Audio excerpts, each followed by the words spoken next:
Bismillahirrahmanirrahim. Assalamualaikum warahmatullahi wabarakatuh. Alhamdulillahirabbil alamin wassalatu wassalamu ala sayidina Muhammadin wa ala alihi at-tayyibin at-tahirin wa ashabihi al-mayamin al-muntajabin wa ala alihi wa ashabihi ajma'in, amma ba'du.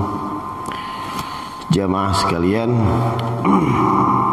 kita mungkin udah lama untuk tidak mengkaji pembahasan-pembahasan keagamaan, mengingat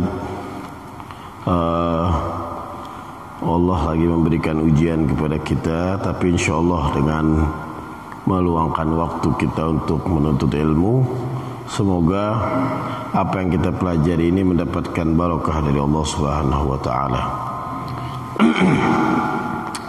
Bab kemarin kita melanjutkan, ada bab tentang al-ulfah. Al-ulfah itu artinya adalah kasih sayang, atau al-ulfah kita sebut sebagai disebut dengan persatuan. Makanya huruf alif itu kita sebut artinya yang satu, untuk menyatukan. Di sini disebutkan al-ulfa hiyal al-istinasu bin nasi wal farahu bi liqaihim. Artinya istinas itu adalah bermesra-mesraan, bin nasi dengan manusia, wal farahu bi liqaihim, senang untuk ketemu. Ada pertemuan itu dia ada rasa senang aja. Istinas asal kata dari anas, anasayunisu, dia artinya mesra. Manusia diambil, makanya annasu artinya manusia. Manusia itu ada dua arti. Ada annasu diambil dari kata al-inas, mesra, atau nasiyayansa, lupa. Jadi manusia bisa diartikan dua, bisa dia lupa, sering lupa, atau dia ada unsur orangnya memiliki potensi kasih sayang. Itu namanya manusia. Makanya manusia pada hakikatnya dia punya, orangnya mau baik terus. Itu namanya manusia. Inas, dia punya rasa al-lutuf, punya kasih sayang. Makanya di pembahasan taubat itu pernah ada pembahasan taubat begini, disebut manusia tuh. Jadi manusia makanya disebut dengan taubat, dia kembali kepada Allah, kembali kepada kemesraan. Jadi bukan kembali kepada apa-apa, tapi dia kembali kepada mesra lagi hubungan sama Allah. Karena waktu lagi pertama kali maksiat, manusia jauh hubungan sama Allah, sehingga ketika mau kembali disebutnya tabayatubu, kembali lagi kepada Allah untuk menjalani sifat kemesraan kepada Allah. Sekarang gini, di Al-Quran itu pernah ada satu ayat, kita tahu deh bahwa taubat itu baru diampuni, sebesar apapun taubat itu akan diampuni sama Allah. Ini kita ambil dari kata-kata manusia dulu. Umpama seseorang berbuat salah, sebesar apapun pasti Allah akan terima. Pasti. Sebesar apapun segala macam diterima. Sampai-sampai orang di surat Yusuf aja, orang yang putus asa dalam rahmat Allah, faulaika humul kafirun, dia kafir. Gak boleh putus asa dari rahmat Allah. Bahkan Al-Quran berkali-kali mengatakan, ya ibadiyalladzina asyrafu ala anfusihim la taqnatu min rahmatillah. Wahai hambaku yang melampaui batas dalam berbuat sesuatu, jangan kau putus asa kepada rahmat Allah. Artinya apa? Dosa sebesar apapun Allah akan ampuni. Tapi yang menarik,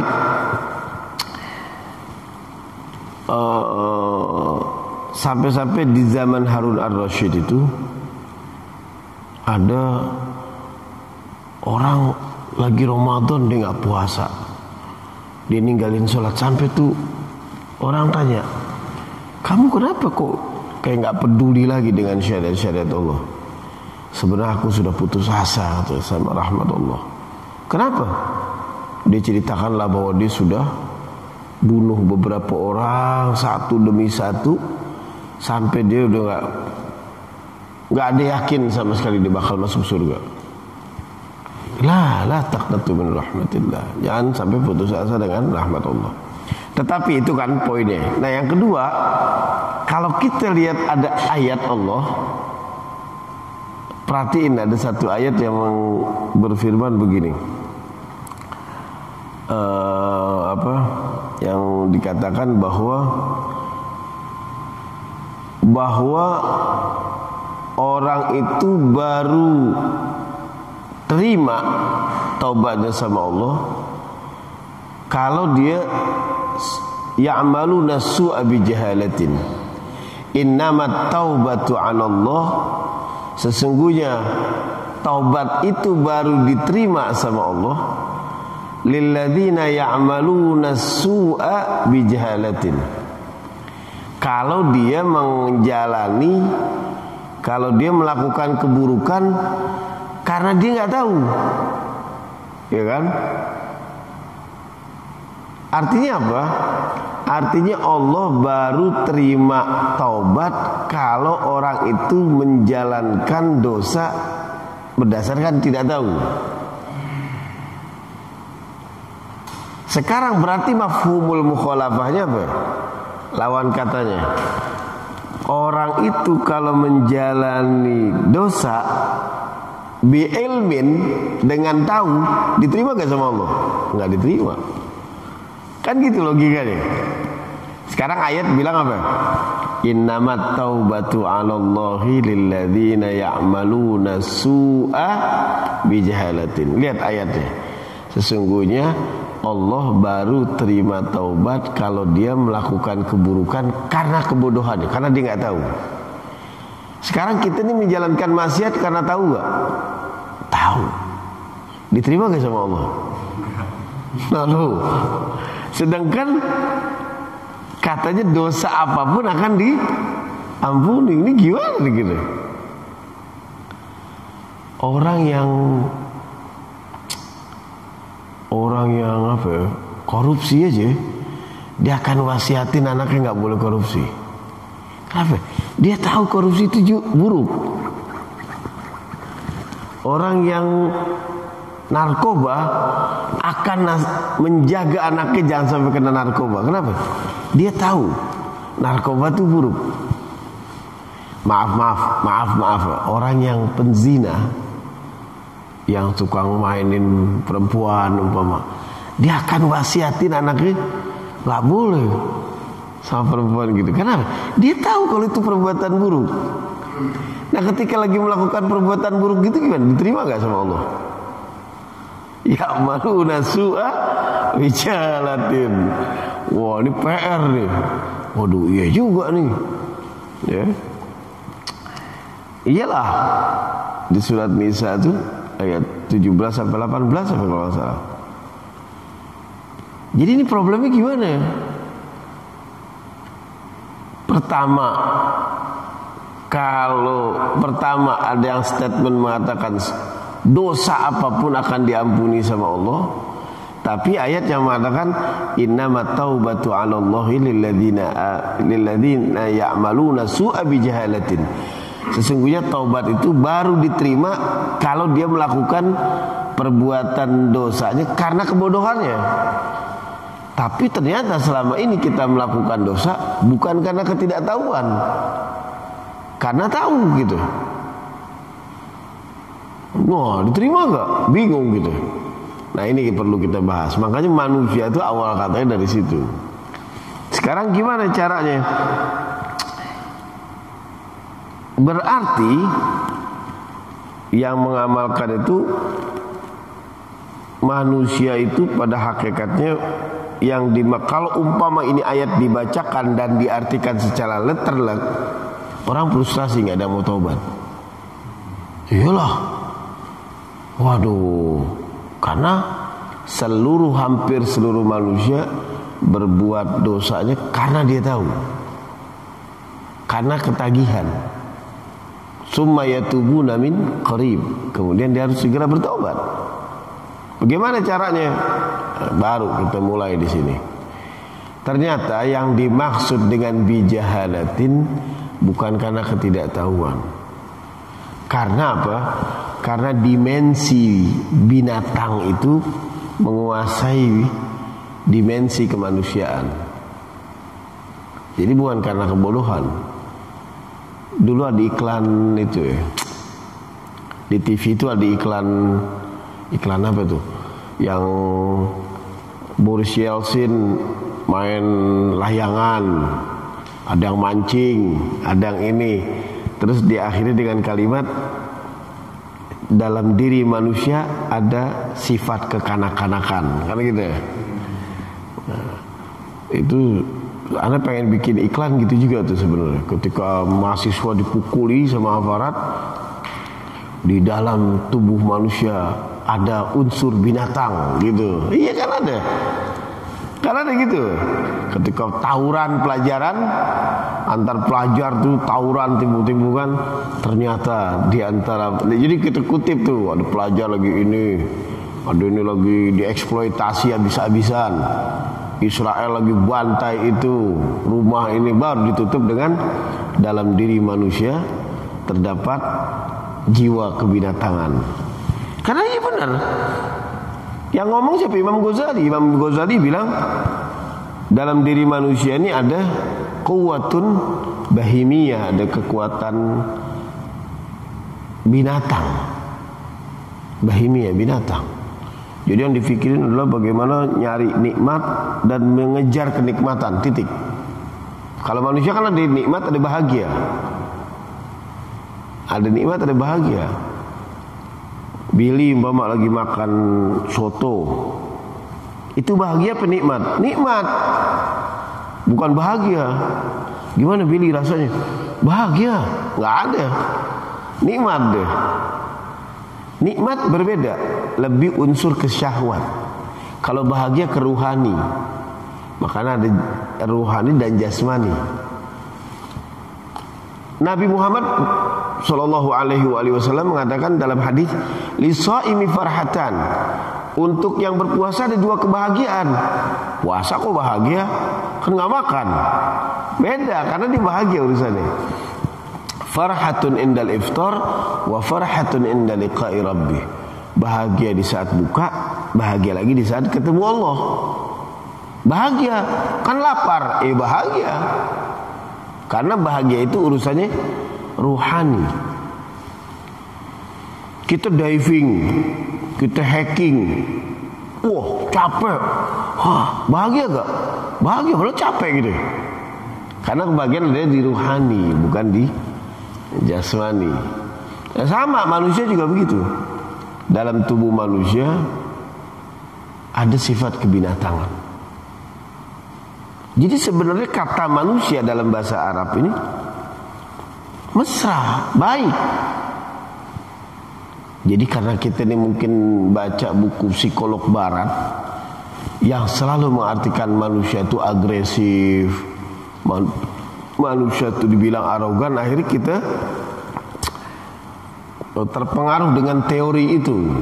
Oh iya deh, teori manusia itu jahat. Ini kita terpengaruh dengan teori itu. Cuma kalau kita lihat enggak sebenarnya. Ya. Sebenarnya kalimat itu mesti diganti. Jadi karena kita terfokus itu, akhirnya kita mengatakan iya diri kita ini jahat, diri kita. Padahal enggak. Hakikatnya enggak sama sekali. Ada orang marah-marah nih. Orang tadi pendiam, tiba-tiba marah-marah. Pasti kita ngomong gini, ya wajar lah, namanya juga manusia, ya wajar lah sifat manusianya keluar tuh.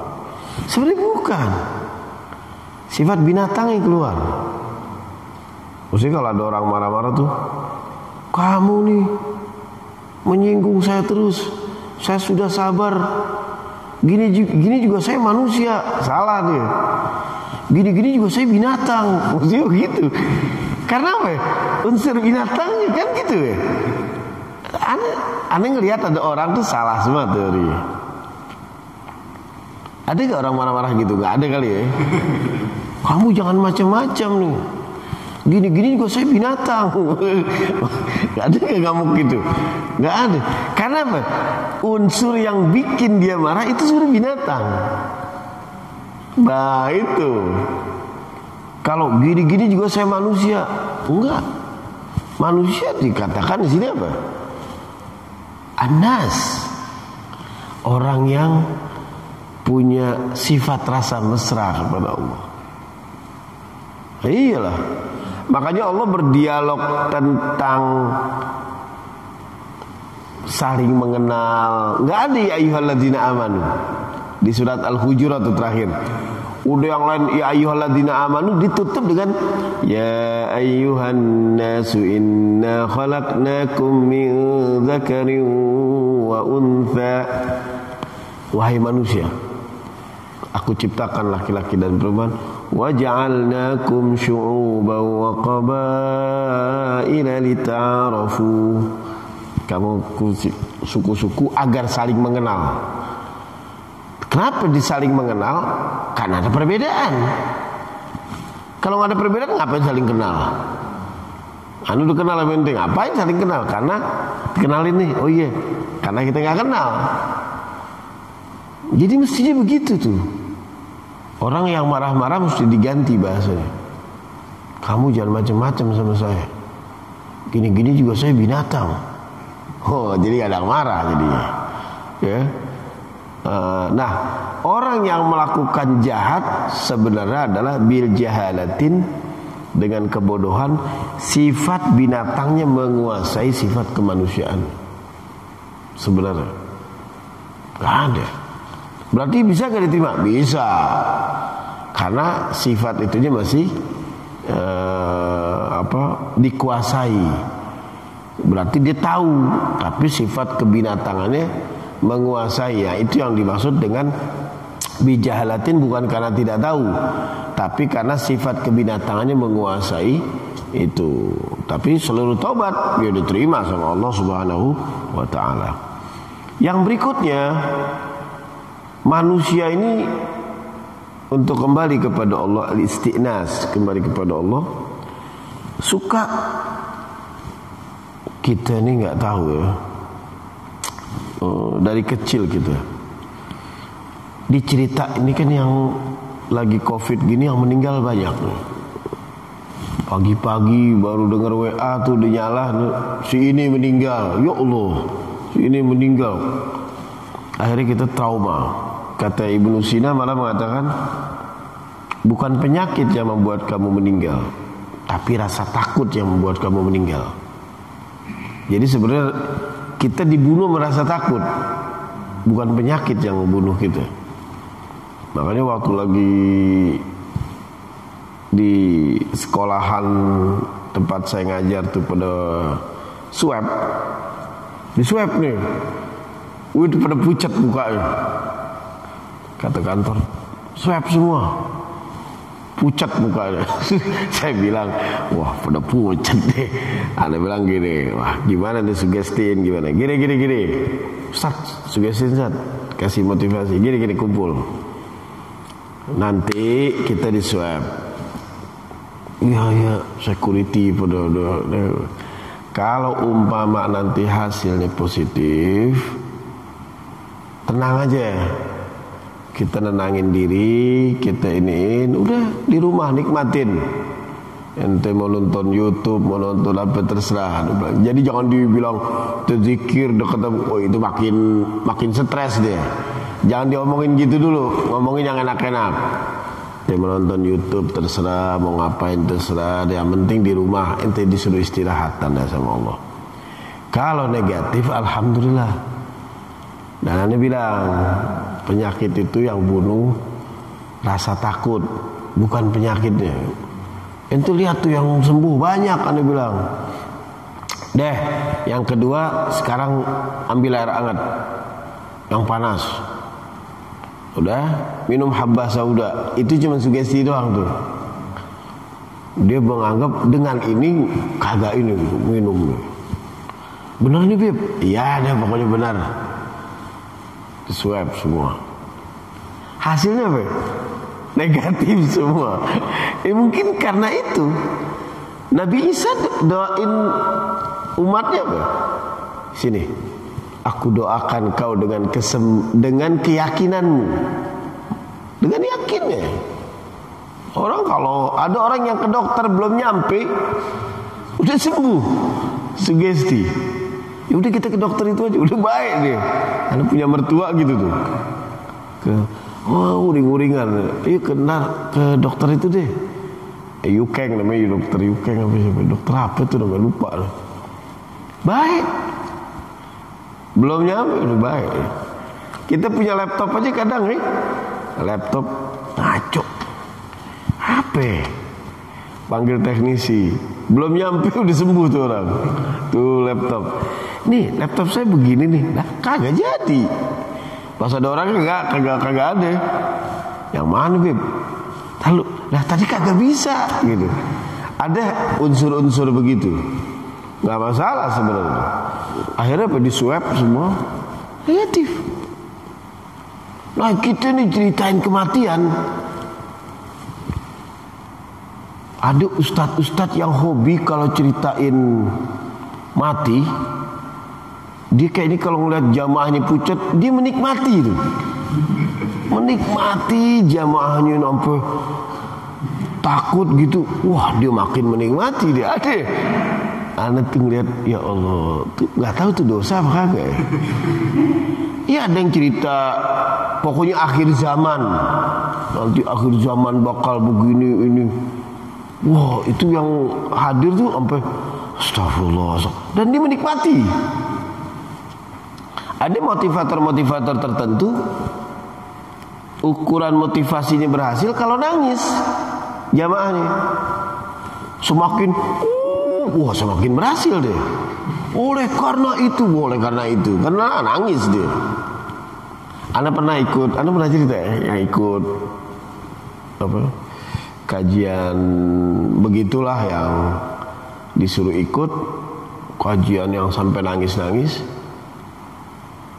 Ya maaf bukan astagfirullahaladzim, ini Anda bukan mau sombong ya. Anda doang gak nangis. Kita lagi lihat gini satu-satu, lah pada nangis nih. Kita kan gak enak ya, masa gak nangis? Takutnya hati kita dianggap batu. Ana bayangin yang lain supaya nangis gitu. Ana sengaja tuh ngebayangin si ini sakit, si ini supaya nangis. Yang lain udah pada full nih nangisnya nih. Kita belum juga. Nguap. Wah, repot. Ana bilang, karena yang maaf astagfirullahaladzim, benar-benar. Karena yang disebutin sama dia, dosanya kita gak ngelakuin semua. Bayangin saudara, kita ninggalin sholat, kagak. Ninggalin sholat kagak gitu ya. Kita subuh kesiangan berkali-kali, kagak. Nah, geser, belum. Maksudnya bukan belum ninggalin. Belum nih, dosa yang disebut belum semua nih. Beberapa kali kita bentak orang tua, lah kagak gitu. Oh lagi Anda tunggu ini urutan-urutannya habis, udah habis aja gitu. Terus Anda nggak nangis, dan Anda di interview sama dia, Bapak kenapa nggak nangis? Lah terserah. Ya dalam hati, cuman kita kagak ini. Takutnya dia udah rapi kan, panitianya kan nggak enak gitu.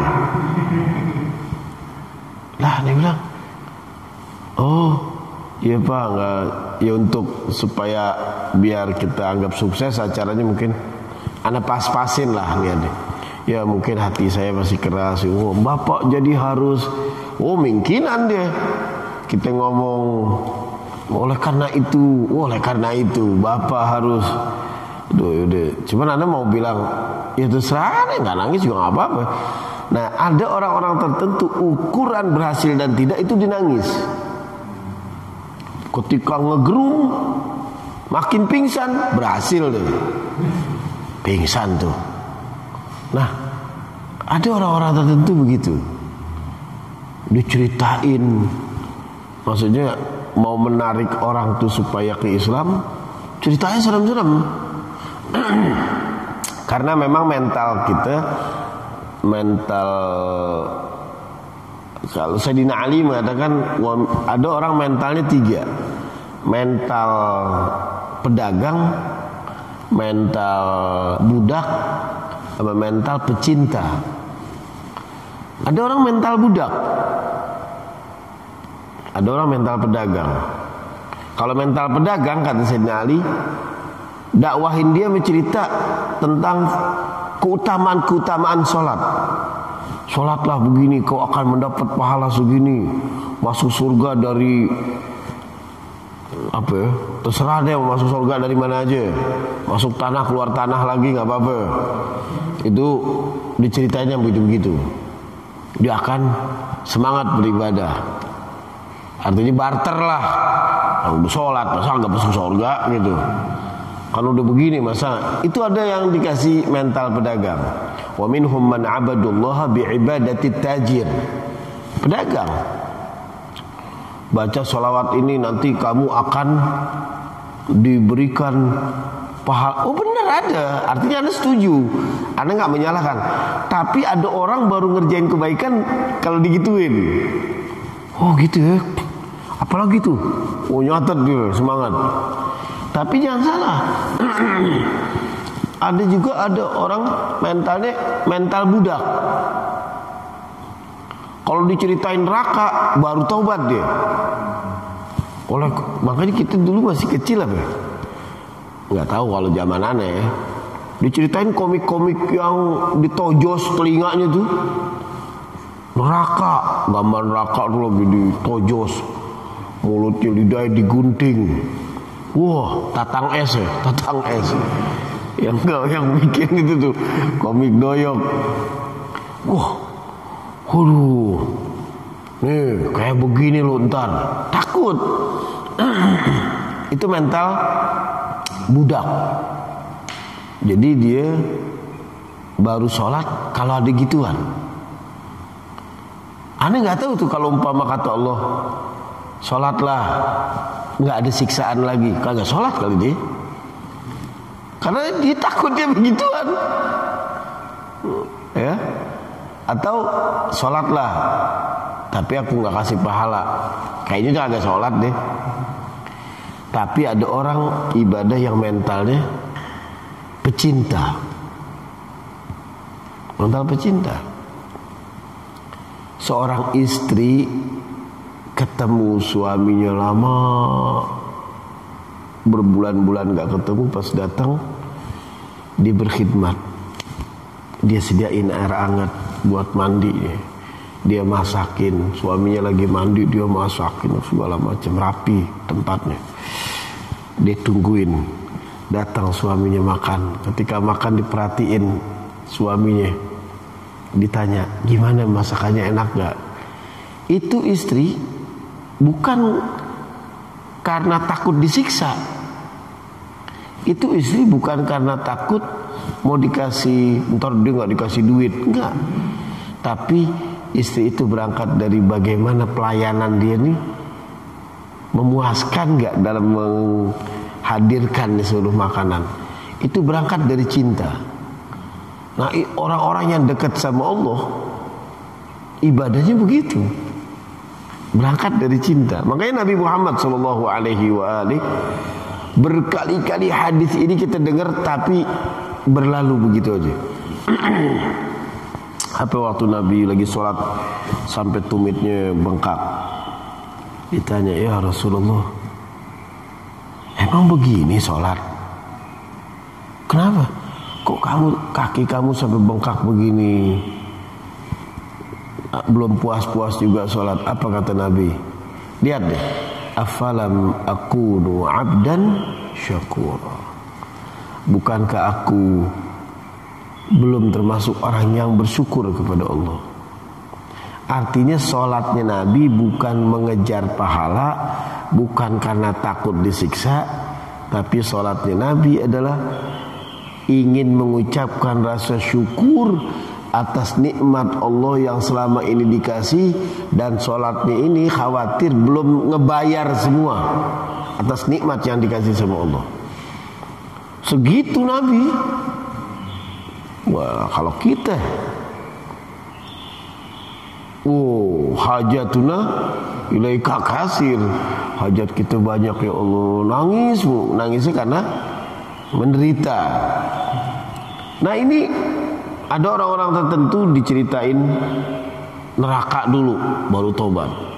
Sebenarnya kematian itu, Anda sambil minum gak apa? Kematian itu jangan diceritain yang begitu-begitu terus. Akhirnya orang-orang yang nyebrang ke pemahaman agnostik, ke ateis, dia melihat agama tuh isinya ancaman aja. Orang cerita mati serem semua, dicabut nyawanya ini. Enggak, kematian itu juga indah sebenarnya. Loh kan ada versi lain kan, kematian indah sebenarnya. Dari mana kita tahu? Pasti kita agak sadar. Dari surat Al-Muluk. Ini yang menulis risalah ini ditulis oleh, kitabnya bernama Bushrul Kaib fi Liqa'il Habib oleh Al-Imam Jalaluddin As-Suyuti. Kabar gembira buat orang yang kena musibah di saat bertemu dengan kekasihnya Allah. Lihat di surat Al-Muluk. Tabarakalladzi, kalau di Mahmud Al-Husari itu bacanya enak tuh. Tabarakalladzi biyadihil mulku wa huwa ala kulli syai'in qadir. Keberkahan. Tabarakalladzi, Allah menebarkan keberkahan yang di tangannya kerajaan, dan Allah menentukan. Itu dari Allah keberkahan. Siapa yang diberikan keberkahan? Alladzi khalaqal mauta wal hayata liyabluwakum ayyukum ahsanu amala. Yang mana Allah menciptakan keberkahan itu di dua. Pertama kali disebut al-maut, mati berkah. Orang jangan bayangin hidup doang dikasih anugerah. Mati itu anugerah, nikmat mati. Kalau ente bingung kan, mati nikmat, belah mana nih nikmatnya? Ente kematian itu disuruh istirahat sebenarnya. Istirahat sudah. Jadi bukan bencana. Sayyidina Ali mengatakan kematian adalah imtidadul hayat ilal hayatil ukhra. Cuman berpindahnya hidup ke hidup yang lain, alam lain. Kita belum lama hidup di alam rahim, nggak menderita gitu. Masuk ke dunia nggak menderita. Orang pada takut sama mati karena cinta sama dunia. Anda tanya yang lagi hidup di dunia nih, Anda tanya nih, Anda mau nanya mente nih, ya di dunia banyakan menderitanya apa lebih baik banyak enaknya? Ya menderita lah. Apa aja cerita anu habis cerita panjang tuh, mati yuk, nggak mau deh. Gak mau. Kenapa?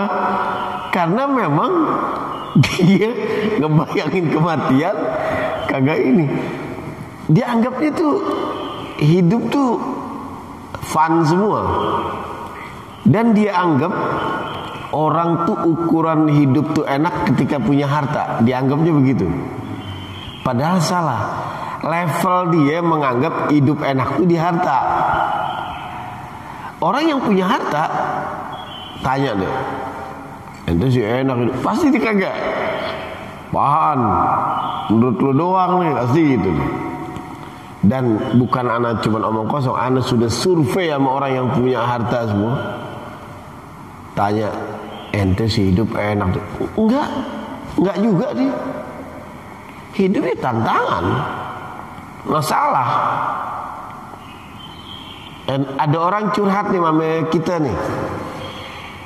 Aneh nih, aduh hidup masalah mulu. Pengen tenang, mati tenang. Ya dia kalau mau hidup nggak ada masalah, ya ini mati. Hidup pasti ada masalah. Anda masalah nih, mungkin kalau udah nikah selesai kali urusan. Ruwet sama tetangga, sama ipar, sama mertua, belum tentu itu. Sama bini. Oh kalau udah punya anak enak kali. Bangor, bisul, di jalan kencing angka 8. Orang pada bubar semua. Wah, anak siapa nih? Kenapa? Hidup ada masalah. Kematian anugerah dari Allah. Lihat kalimatnya. Tabarakalladzi biyadihil mulku wa huwa ala kulli syai'in qadir. Diberikan keberkahan. Apa di saat kematian? Alladzi khalaqal mauta wal hayata liyabluwakum ayyukum ahsanu amala. Diberikan kematian, hidup. Aku ingin lihat siapa di antara kamu tuh yang paling baik amalnya, bukan yang paling banyak amalnya, paling baik amalnya. Selesai. Ini kita diceritain kematian Allah. Kalau agama-agama agama selain Islam, contoh Kristen, nyebut kematian enak loh. Ditunggu Tuhan Bapa di surga. Enak gak? Udah dijamin masuk surga deh. Ditunggu Tuhan Bapa. Kalau kita serem banget kematian. Makanya unsur kita ini kebanyakan lebih menakut-nakuti kepada itu. Horor kematian tuh. Padahal enggak. Sebenarnya enggak. Bukan horor lah sebenarnya. Ya. Yaitu kata itu apa? Bahwa orang jangan cerita ini aja. Malaikat. Cerita malaikat. Ya Allah, cabut nyawa serem banget. Bapak ada penceramah cerita, judulnya doang nih. Bab ini akan membahas bagaimana malaikat mencabut nyawa kita. Pasti serem. Pasti lo gede ini. Padahal enggak. Wan nazi'ati gharqa wan nasyitati. Ada malaikat dua, yang satu mencabut dengan keras, yang satu mencabut dengan lembut. Kenapa enggak ceritain yang lembut ini? Kenapa dilengkap yang serem-serem mulu? Iya enggak? Wan nasyitati nashta. Ada yang nyambutnya dengan indah. Di ayat Al-Quran apa yang mengatakan Al-Fusilat tuh ya? Innal ladina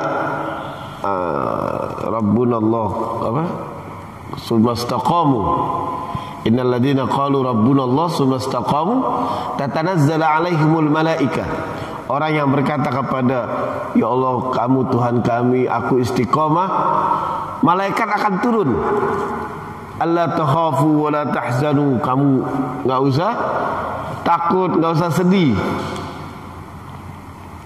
Surga yang akan menanti kalian, kan gitu kan? Itu enggak diceritain tuh malaikat-malaikat yang begitu. Jannati kuntum tu'adun, ya kan ada tuh dijanjiin. Nuzulan min ghafurur rahim. Turun dengan membawa keberkahan dan ampunan kepada. Enak kan? Nggak diceritain tuh. Cerita ini yang lagi dipaksa, ditarik, sampai teriak-teriak. Kenapa kita harus cerita gitu? Jadi kematian sebenarnya indah. Istirahat. Makanya doa mau tidur apa? Bismikallahumma wa bismika amut. Tidur apa? Istirahat. Dari capek, istirahat. Kita disuruh istirahat. Dan anehnya orang masih takut mati, padahal dia tiap hari mengalami kematian. Iya. Doa bangun tidur apa? Alhamdulillahilladzi ahyana, yang mana kau telah hidupkan kami ba'dama amatana, setelah kau matikan aku. Mati tadi. Jadi sebenarnya kematian itu adalah sandiwara kecil dari kematian. Tidur tuh. Tapi kita takut mati. Lah kita sering tidur. Jadi gak usah takut semua. Matian mati. Nah, manusia kembali kepada Allah, begitu juga. Bukan, jangan dirasa takut. Hal kanatil al-ulfa bi imkaniha mumarasatu syai' biwahdiha. Apakah rasa kasih sayang itu bisa timbul dengan sendirinya dari kita? Enggak. Dia harus ada dilatih. Kalau manusia itu tidak peduli dengan sifat ke malaikatannya, jadi manusia itu ada kuwatun rabbaniyah, ada kuwatun sabi'iyah, kekuatan binatang buas. Kekuatan ini yang mana suka nyerang siapa aja. Jadi tetangga berantem sama tetangganya mulu. Jadi bapak ngomelin anaknya mulu. Jadi apa lagi? Jadi polisi berani rakyat dipukulin mulu. Jadi ustadz kafirin orang mulu. Kafir, salah. Oh dia kerak di neraka. Dia ini, yang sorga dia doang udah. Yang lain enggak. Asbabuha, sebab-sebabnya apa? Pertama, ad-din. Sebab-sebabnya rasa al-ulfa itu bisa ada karena ad-din, dia memiliki agama. Ada mengatakan di sini ad-din, di sini dia memiliki ketaatan. Li'anna kamalal iman biwujudil utuf, karena dengan sempurnanya keimanan akan ada sifat murah, baik sama orang, bisa lembut. Orang bisa lembut dengan adanya kesempurnaan iman. Iman itu sempurna. Sempurna dalam bahasa Arab dua, al-kamal, satu lagi at-tam. Tamam itu sempurna. Agama baru, kalau tam itu sempurnanya udah lengkap barang-barangnya. Jadi umpama Billy mau bangun masjid, barang-barangnya udah lengkap, itu tamam namanya. Tapi kalau dia jadi bangunan rapi kokoh, kamal. Al-yauma akmaltu lakum dinakum wa atmamtu alaikum. Ada kamal, ada tamam. Hari ini kusempurnakan agamamu dan kusempurnakan. Nah kok sempurna dua kali nih? Yang satu sempurna secara utuh, satu lagi secara persediaan. Itu dia. Sebab-sebabnya 5. Pertama, dia memiliki taat. Ad-din. Ad-din artinya taat ya. Bukan ad-din itu artinya agama. Ya, dari keagamaan juga bisa. Ad-din artinya taat. Ad-din bisa berarti juga jaza, balasan. Malik yaumiddin, raja hari pembalasan. Ad-din kalau pakai dal, dain itu bisa jadi utang. Karena janji. Kalau kita di inden ya, bahasa Indonesia inden. Fakama tadinu tudan, sebagaimana yang telah kau jika ad-din taat. Makanya orang-orang orang-orang liberal mengartikan inna dina indallahil Islam, dia tidak mengatakan sesungguhnya agama di sisi Allah hanyalah Islam yang paling benar, tapi dia mengatakan inna dina, sesungguhnya ketaatan indallahi, menurut Allah al-Islam, ketika dia menyerahkan dirinya kepada Allah. Itu dia. Itu. Berikutnya an-nasab, dari keturunan. Jadi kasih sayang itu baru akan terwujud dari an-nasab, garis keturunan. Li'annal insana yahnu ala aqaribihi, karena manusia itu cenderung kepada kerabat-kerabatnya, wa tawaddad ilaihim, karena dia cinta kepada ini. Cenderung pasti wa yukafful adza anhum, dia mencegah gangguan dari, dia nahan dari gangguan saudaranya, atau dia mencegah gangguan lain datang kepada dia. Dia bisa bersabar. Ya nggak apa-apa, sabar tuh ada. Makanya kalau nerangin anak itu ada pendekatan positif. Di dalam pendidikan ada pendekatan positif, ada pendekatan negatif. Saya punya saudara, anaknya ini kuliahnya rajin banget. Dia jalan pagi, mestinya normalnya jam 1 pulang. Ini pulangnya mau maghrib, kan rajin tanda ya. Rajinan kan tandanya, pulangnya maghrib. Akhirnya bingung, kata dia gini, kamu kalau besok, kata ibunya nih, kalau besok datang mau maghrib lagi, saya kurangi uang jajan kamu. Itu pendekatan negatif. Mestinya ngomongnya gini, ini pendekatan positif deh. Kamu kok pulang maghrib? Iya. Kalau besok kamu nggak pulang sampai maghrib, ayah akan pertahankan uang jajan kamu. Itu sebenarnya sama kan? Sama sebenarnya. Cuman bahasa diganti. Kalau yang tadi sifatnya ancaman, kalau ini sifatnya, nah itu sama itu. Orang yang dokter-dokter tuh lagi promosi kesehatan, dia bilang, ayo bapak cek kesehatannya, barangkali bapak ada penyakit ini. Wah, ada yang mau. Nanti bapak bisa ketahuan tuh bapak punya kolesterol apa enggak, darah tinggi. Wah, ada yang mau. Ngapain kita jadi tahu penyakit, berobat. Tapi kalau umpama dia punya bahasanya begini, ayo bapak tingkatkan kesehatan bapak dengan memeriksa di sini, sehingga bapak bisa lebih sehat lagi. Kalau umpama ada gula segini, bapak bisa sembuh. Mau dia, karena padahal sama juga, dicek-cek juga bakal ketahuan sakitnya. Makanya di Amerika Serikat tuh ada 2 perempuan katanya lagi dagang candy itu permen, lagi dagang. Yang satu laku, satu kagak. Padahal dua-duanya sama, satu laku, satu kagak. Ternyata yang satu dilihat apa? Yang kagak laku nih, setiap kali mau naro permen tuh, yang di, kalau di Mekah kan ada tuh yang di kiloin gitu, dia diambilnya banyak dulu, sehingga untuk umpama 1 kilo nih, kan lebih tuh 1,5 kilo.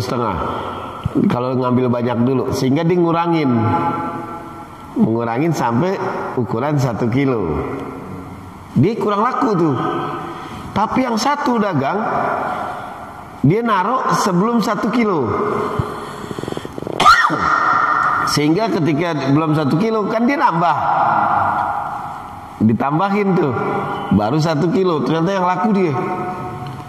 Ternyata survei melihat bahwa pembeli itu lebih senang kepada yang menambahkan daripada mengurangi. Gitu tahu ya?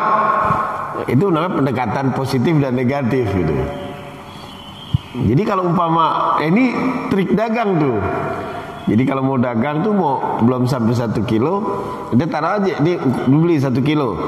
Dia kira-kira taruh jangan sampai 1 kilo. Jadi enaknya tuh ngeliat pemandangan ketika dia nambahin. Oh kurang ya? Nah tuh, nambahin dia. Cuma kalau ente ngambil banyak duluan terus ngurangin, cemberut pedagang.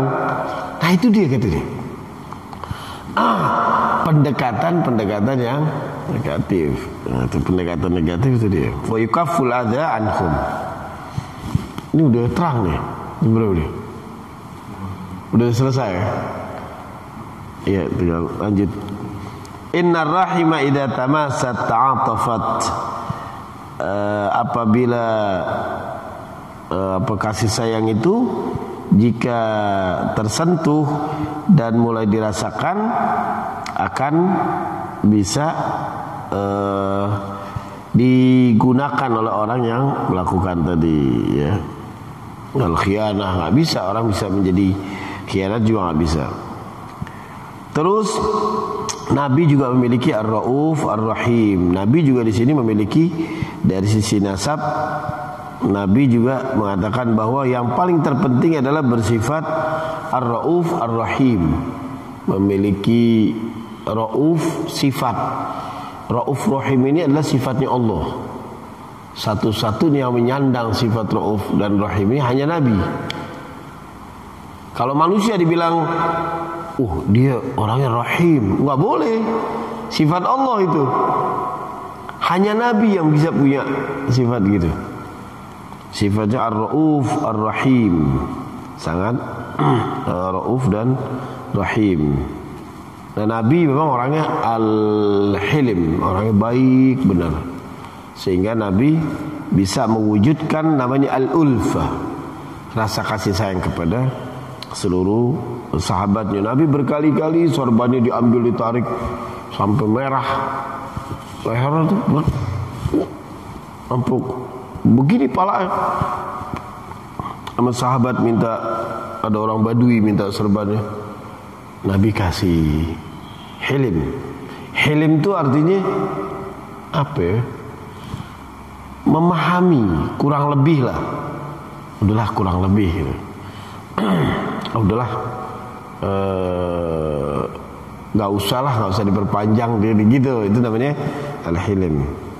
Mengalah tapi untuk baik ya, bukan karena kita kalah, tapi justru mengalah, beda lagi. Kita nggak boleh kalah, tapi mengalah nggak apa-apa. Mengalah berarti lihat keadaan. Jangan sama siapa aja kita kalah mulu.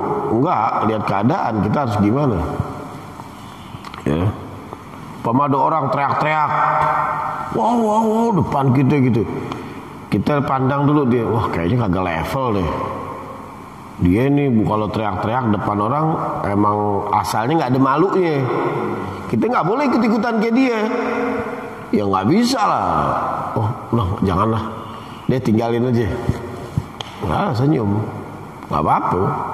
Makin kesel dia tuh kayaknya. Maksudnya kan dia berharap kita dibalas. Ternyata kita nggak ngebalas gitu. Nah, itu nggak boleh. Ya. Makanya kata Al-Quran bilang, apabila orang yang jahil itu berbicara, wa idza khatabakumul jahilun qalu salama. Kalau orang jahil ngajak ngomong itu, katakan salam. Nggak usah diladenin. Nggak usah diladenin. Al-Bahth Al-Musaharah. Nah ini insyaallah besok kita teruskan lagi pembahasan Al-Musaharah. Sampai di sini dulu, insyaallah kita akan mulai pembahasan kita, dilanjutin bagian Al-Musaharah, tentang bagaimana Al-Ulfa itu terwujud dari musaharah, periparan. Kalau jadi ipar, jadi apa itu bisa jadi ini. Orang tadi yang nggak kenal sekarang jadi kenal, jadi ini jadi kenal semua. Hadanallahu wa iyyakum ajma'in. Kita tutup dengan doa. Ada mau tanya? Ada ya? Enggak kali. Enggak. Bismillahirrahmanirrahim. Kita tutup dengan doa. Jamaah sekalian, semoga yang terpenting bagi kita adalah kita doakan saudara-saudara kita yang sedang sakit, semoga Allah sembuhkan, dan semoga Allah angkat ujian yang diberikan oleh Allah saat ini. Dan kita doakan saudara-saudara kita yang telah pulang ke rahmatullah, Semoga Allah tinggikan derajatnya, semoga Allah ampuni kesalahannya, semoga Allah lipat gandakan kebaikannya. Ala hadhihi niyyah wa kulli niyatin salihatin wa ila hadratin nabi. Al-Fatihah. Bismillahirrahmanirrahim. Ar-Rahmanir-Rahim.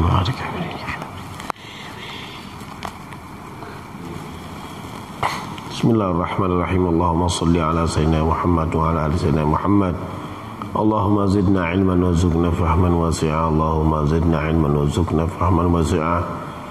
Allahumma salli ala sayyidina Muhammadin tibil qulub wa dawaiha wa afiyatil ajsad wa shifaiha wa nuril absari wa jilaiha wa ala alihi wa sahbihi wa sallam. Walhamdulillahi rabbil alamin. Sallallahu ala Muhammad.